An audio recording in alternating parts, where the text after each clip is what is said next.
என் அன்பு செல்லமே, நிச்சயமாக இதை நீ கேட்டேதான் ஆக வேண்டும். எடுத்தவுடன் சாய் என்னமோ சொல்லிவிடுவாரோ என்று பயந்து ஓடிவிடாதே. உன்னை காவில் காப்பவன் இந்த சாய். எதுவாக இருந்தாலும் உனக்கு நல்லதை தான் சொல்வேனே தவிர நீ கெட்டு போக வேண்டும் என்று ஒரு நாளும் நான் நினைக்க மாட்டேன். என்னுடைய தங்கமே, உனக்கு நான் உதவி செய்யவில்லை, உன் வாழ்க்கையை நான் தான் கெடுக்கிறேன் என்று நீ நினைப்பது தவற. உன் வாழ்க்கையை நான் எந்த ஒரு திசையிலும் தப்பாக போவாமல் சரியான பாதையில் அழைத்து செல்வது நான் தான். உன்னை சுற்றி நிறைய கண் திருஷ்டிகள் சூழ்ந்து இருக்கிறது. அந்த கண் திருஷ்டியிலிருந்து நீ வர வேண்டும் என்று நினைத்தால் அது உன் கையில் தான் இருக்கிறது. என்னுடைய தங்கமே, வாழ்க்கையில் நீ எதை செய்தாலும் தெரியாமல் செய். நீ நினைக்கலாம், சிலர் எல்லா விஷயங்களையும் வெளிப்படையாக சொல்கிறார்கள், ஆனால் அவர்களுக்கு கண்ணே படுவது கிடையாது.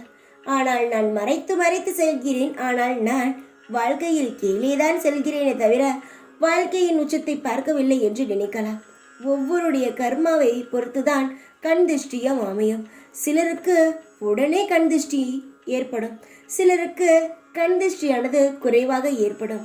இதுவும் பாவத்தில் சேர்ப்பதுதான்.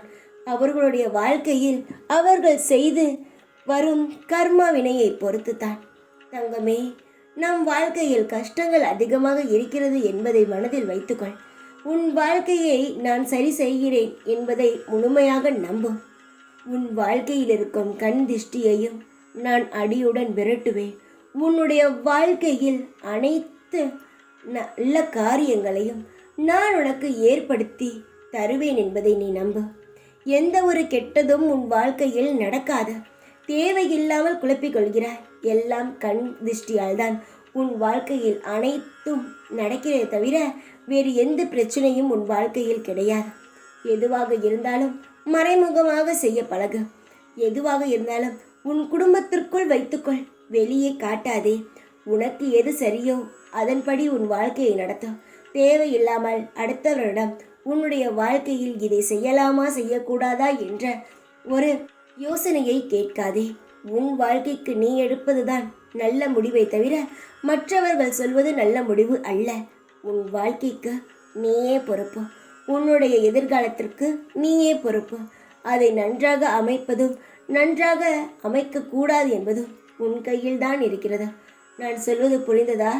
உன்னுடைய வாழ்க்கைக்கு நீதான் பொறுப்பு. அதனால் எதுவாக இருந்தாலும் பார்த்து செய்.